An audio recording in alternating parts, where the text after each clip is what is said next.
listening to the Betmaker Show. This is the NFL Divisional Round Preview, Part 1 for Monday, January 6th, 2020. And now, live from Las Vegas, the host of the Betmaker Show, Brian Blessing. All right, folks, it was indeed a wild card weekend. Brian Blessing in Las Vegas. And, of course, we've got to look ahead. That's what we do. You know, those games are great. What can they do for us moving forward is what we try to do. And we're going to do that right now with Jack, our go-to odds maker, one of the very best in the business. How's the weekend, Jack? That was crazy. It was a crazy weekend. It was a tough weekend for the players with all the teaser money with New Orleans going down, and it was a big win for the house. That was the one, right? I mean, you needed one somewhere, but that's the monster, right? Everybody, New Orleans, basically everybody's teaser was New Orleans. And the other big one was the interception by New England at the end of the game, whereas all teasers were going to cover in that game. Brady threw the pick with a couple seconds left. And, it was those crazy plays that's right at the end of the game. Yeah. You know it has an impact somewhere. It's just a question of where. Right. That's wild. All right. Well, let's move forward here, and we'll focus on Minnesota and San Francisco. The Vikings, I will say that here on this podcast, other platforms, it's been about a month. I've been saying, watch out for Minnesota. And all during the week, I was getting a little antsy, like, well, like you're on an island here, that everybody was so reacting to how bad Minnesota was the last couple of weeks. And Jack, I swear, you had to look at it like it was a horse race and draw a line through it. I mean, Minnesota's not Minnesota unless Cook is in the game. But the point is, if Cook is in the game, Cousins is a quarterback, and Thielen is not invisible. And that's exactly what happened. And on top of it, Drew Brees had an off day. He did. Most people agreed with you, Brian. Let me put it this way. Most of the smart people agreed with you. The public was all over the Saints in that game. But all the smart money was on Minnesota. It was a tough game to balance because you don't want to leave yourself overexposed, but the wise guys were taking every 7.5, 8, 7+ money that they could, and the public would come right back and lay 7, 7.5, and 8. So it was a lopsided game on the books, but you and those smart guys were correct. Minnesota came alive in the playoffs. Where I was wrong, Jack, is I just thought the way New Orleans was going, that would be a track meet-ish kind of game, and Minnesota's defense held up really, really well. Was it Brees had an off day, or Minnesota made Brees have an off day? Whenever one of these good quarterbacks, great quarterbacks, actually in Brees' case, has an off day, it always comes down to a pass rush. It comes down to that couple seconds where the secondary covers, and by that time the pressure's on them. And whether it be Brady, Brees, Unitas in his prime, it's always going to be a factor. And that's what happened. Minnesota put on a good pass rush. All right, so you see Minnesota take out New Orleans and know that they're off to San Francisco. What was the thought process hanging a number here? On this game in particular, we had San Francisco open 6.5 and 45.5. Right now it's 6 and 45. And I guess the thought is San Francisco, New Orleans were probably an entry.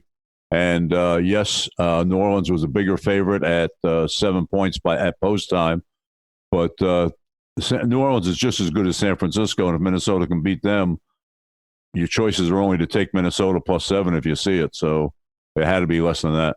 And then there's the fine line, and this is for the market to decide.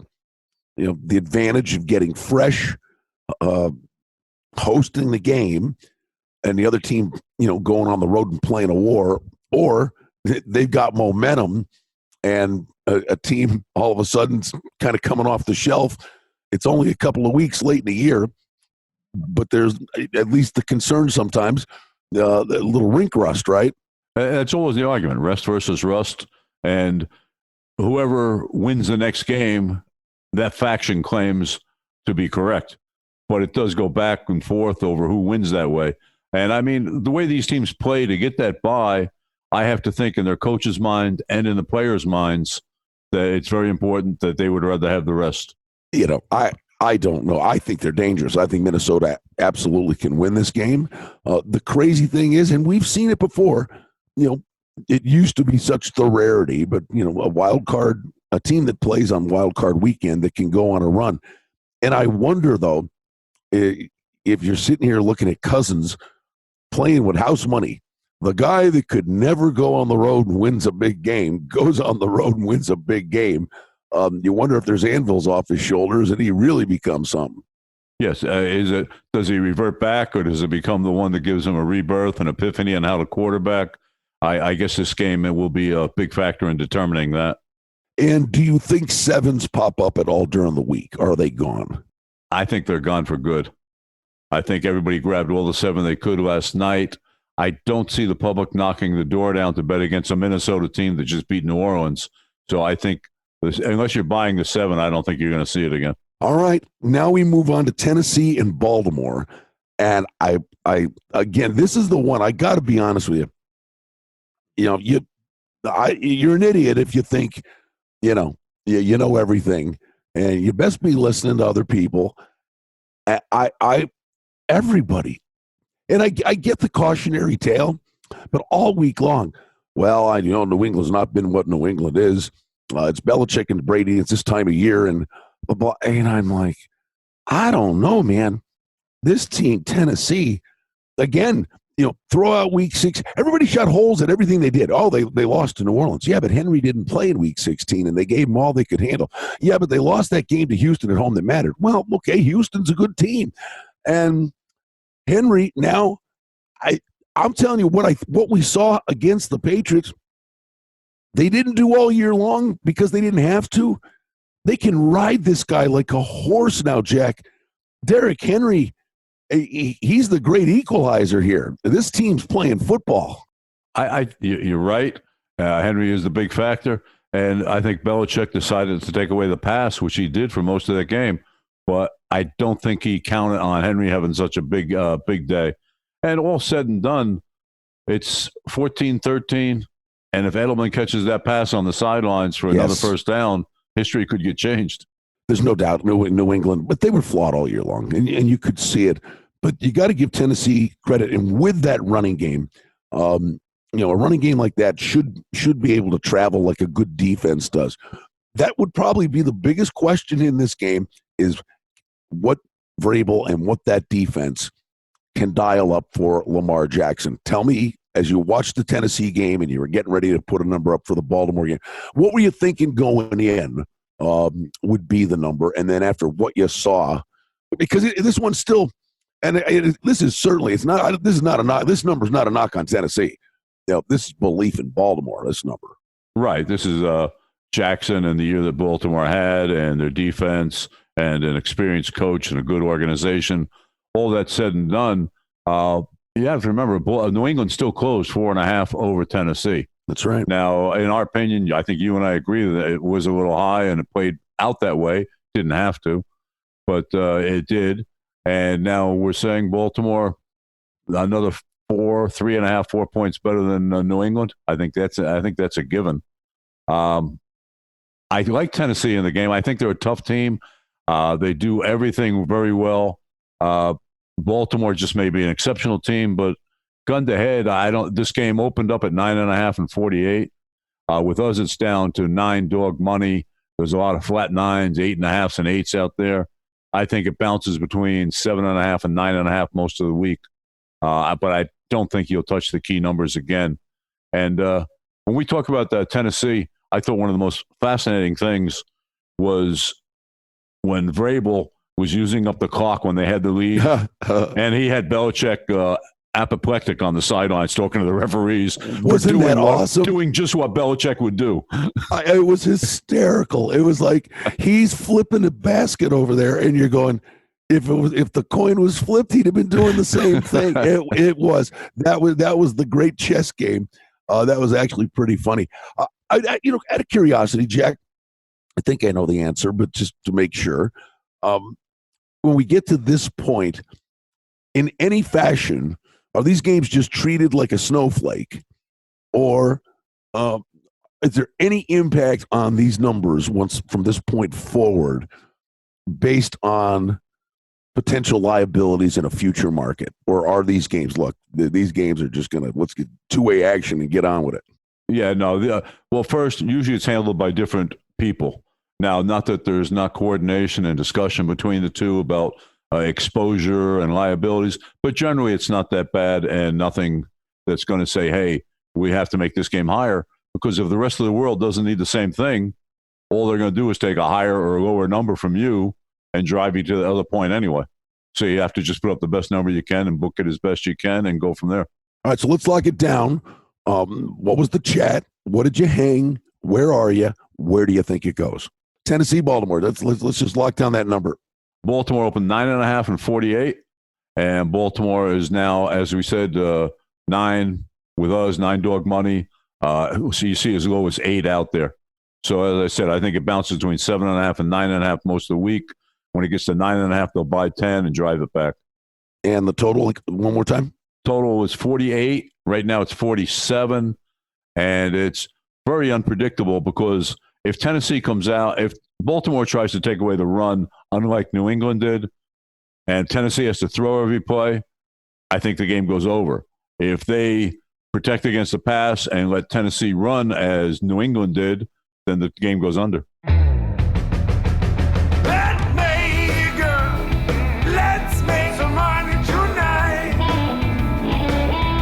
For outstanding information and special offerings and promotions, we invite you and encourage you to sign up for our newsletter today simply by going to the website at betmaker.com. All right, there we go. Let's go to Houston and Kansas City. And this I would find pretty interesting what the odds makers believe here. Houston deserves full marks, down 16-0. Come all the way back, and the game goes to overtime. I mean, had the lead. The game goes to overtime. It seemed like Buffalo had many more chances to win the game. There was a call that, the Buffalo faction is bemoaning the blindside block thing, which is ridiculous. I mean, football's football. The guy, the guy's not allowed to block the guy. He's chasing his quarterback. He didn't take his head off. He just kind of put his hands out. That being said, this was, to me, more Buffalo giving the game away. But you give Houston credit. I mean, they played to the final whistle. And that could be a dangerous team, right? All of a sudden, they get the break of a lifetime. And we see this all the time. There's always that game in March Madness, right, where team survives and then they go on a run. Houston could go on a run, or was it kind of smoke and mirrors? Well, I think it was smoke and mirrors.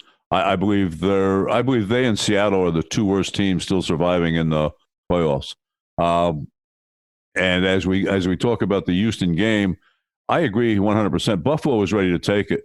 Josh Allen will be a good quarterback. Right now, he actually could be a very good quarterback. Right now, it's just his immaturity. You want to pull your hair out watching that game and all the things that he would take that sack when they're in field goal range. He would throw a pass that either could be intercepted or was going to hit a lineman. It was weird. Yeah. Oh no. I mean, it was insane. Some of the things he did, but the crazy thing is, and that's what happens when you're the quarterback, man. You're the lightning rod. But I'm telling you, Daboll, the offensive coordinator, should have his head handed to him. They've got the Singletary kid. They've done this all year long.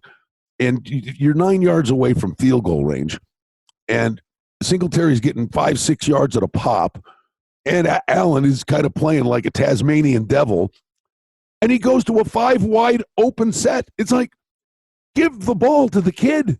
The play calling is just an atrocity. But Houston survives. That's all this is about. Survive in advance. They did, and Watt and the whole defensive line came alive late in the game. And that sort of goes to what you're saying right there. You get the field goal, which they ended up getting it in a hard, difficult path to get it again, but they did get it. And then it went to overtime, and It was just said, it was just done then. I mean, what are you going to do? Kansas City, here's the thing to me, and I don't know that this actually plays out this way, but it could. At least it was the plan for Kansas City. They've not had a great running game in any way, shape, or form all year long, but they put McCoy on the shelf for a few weeks and, got home, accomplished what they wanted to accomplish. I wonder if McCoy doesn't all of a sudden become a factor for these guys. If they get a newfound running game or an improved running game, look out. I mean, big time look out for Kansas City. Well, in doing this game, you try and look up what has occurred with the team.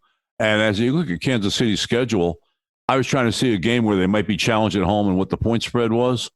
And you look down in their last games were the Chargers, where they were half interested in playing, Denver in the snow, Oakland, who's a terrible team. Before that, they played Minnesota and Green Bay without Mahomes. So you have to go back to when Houston came to town against them and beat them 31-24. Mm-hmm. And that was coming off, that might be the last time they faced a decent team there. And I believe the spread in that time probably was over 7, 8.5, right? So it was over 7. And I guess we're saying that was flukish. But then the oddity is, take the next game we're going to talk about. Seattle and Philadelphia play 2 games during the season on the same site and have the same score of 17-9. So, I mean, can history repeat itself and can Houston beat them? Sure, it could happen. But I think you talk about Kansas City, no rushing game. That's great. I think finally they unleash Mahomes, who should be healthy as he's been all year. And the big thing is their defense is so much better. Now Buffalo made Houston earn all their points on defense. I think Kansas City might do the same. And I still have question marks about the Houston defense, even with Watt back. Now, this number, Jack, I could see rising. I could say it won't go above 10 just because it's a playoff game and every team getting points has been competitive. So there's whether it's subliminal or conscious, there's a public perception there that it will sink into their heads, into their brains, and they won't want to lay a lot of points. KC 9.5, 50 is kind of the consensus, and you think 10's the ceiling? I think 10 is the ceiling. We opened at 7.5. I thought that was short, but that was a market price, and 48.5. And now you see 9.5. A lot of places we use 10 and maybe dog 20 just for the teaser factor. And I mean, sometimes you have to do it. I don't like to do it until you're forced into it. But that'll be the big thing when you talk about, they'll say Kansas City might not be able to win by 10, but I guarantee you they'll win by 2.5 or 3. And that will be where the public money will be. All right, sir, we wrap it up with Seattle and Green Bay. And the Seattle game with the Eagles was a mirror image of the game that they had played, 5-6 weeks earlier. Seattle just finds a way, close games. It's not pretty. Russell Wilson makes enough plays. I will tell you, it will catch up with them, Jack. First of all, as we alluded to last week, one of the most egregious things that you've ever seen a football team do was have the delay game and squander the opportunity against the Niners. To their credit, they fly cross country, they get the win, but they got to play an extra game. And instead of being home, now they got to go to Green Bay.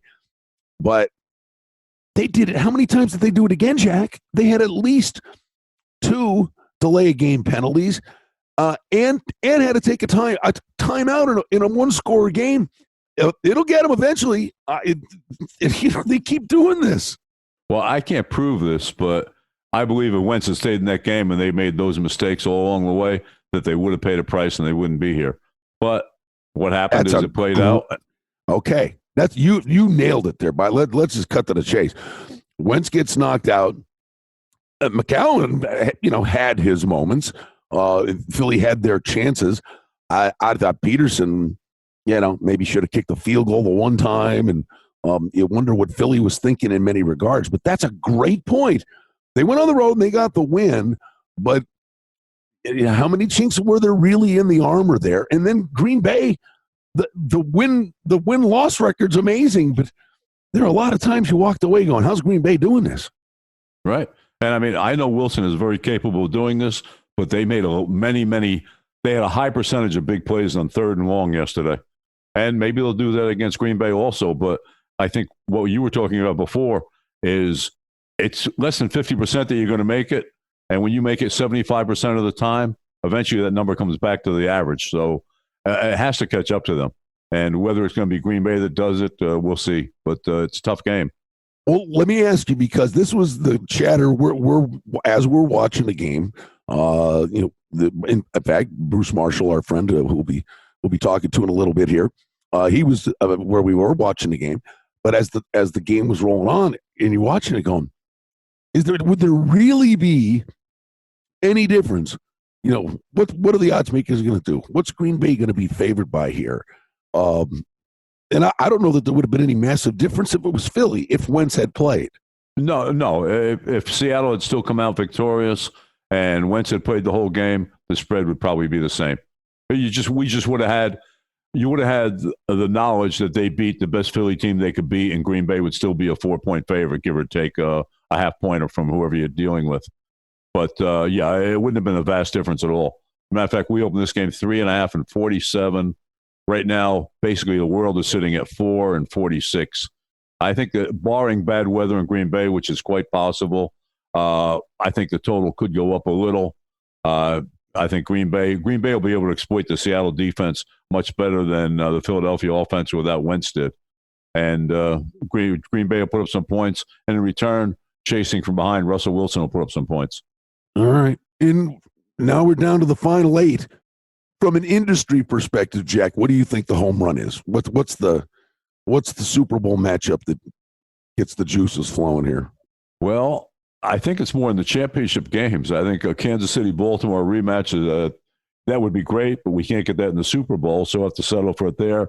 So I guess it would be San Francisco would give you the West Coast, and Kansas City would give you the Mahomes mystique and the rest of that via his commercials with Mr. Rogers and so on.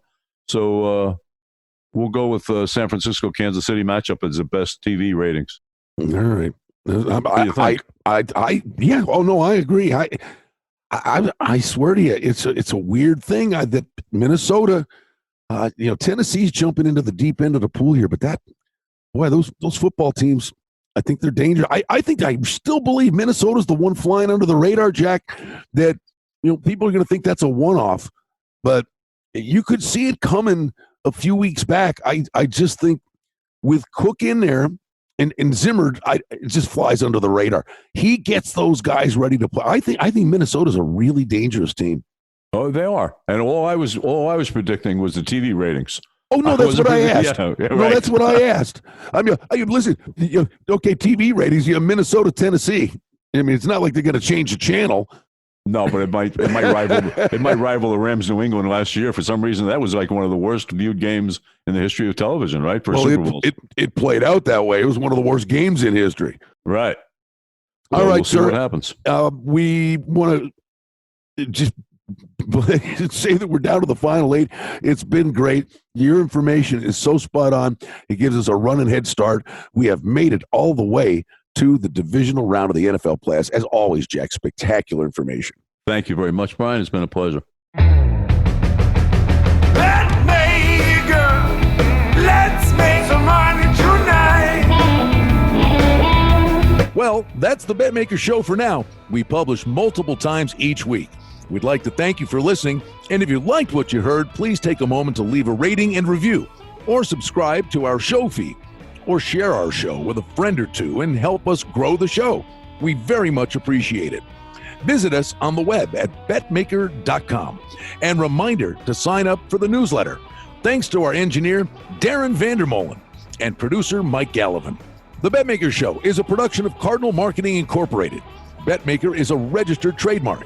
Any rebroadcast, reproduction, or other use of this content without the express written consent of Cardinal Marketing Incorporated is strictly prohibited. The handicapping and sports odds information contained on this podcast is for entertainment purposes only. Please confirm the wagering regulations in your jurisdiction, as they vary from state to state, province to province, and country to country. Using this information to contravene any law or statute is prohibited. The podcast is not associated with, nor is it endorsed by any professional or collegiate league, association, or team. This podcast does not target and is not intended for an audience under the age of 18. If you think that you have a gambling addiction, stop this podcast now and please seek help. Gambling and betting on sports is a form of entertainment and should be about having a good time. But when done excessively, it may negatively affect other areas of a person's life, such as their physical and mental health, school or work performance, finances, and/or interpersonal relationships. At Betmaker.com and the Betmaker Show, we're concerned about the addiction that gambling may cause, and for this reason, we encourage everyone to practice responsible gambling. An approach to gambling that helps you ensure that it remains an enjoyable activity. Here are the main principles of responsible gambling. Don't think of gambling as a way to make money. Always gamble with money that you can afford to lose. Set limits and stick to them. Never chase losses. Don't gamble when you're depressed or upset, and create a healthy balance. Always be aware of how much time you spend gambling or thinking about gambling. And do not allow gambling to cause you to miss out on time with family and friends or time spent on other activities you enjoy. By following these guidelines, gambling can be a good time and great entertainment. If you feel at any time that your gambling is taking away from important areas of your life, is causing you stress or depression, or is leading to financial losses that are beyond your control, please reach out for help. Learn more at responsiblegambling.org.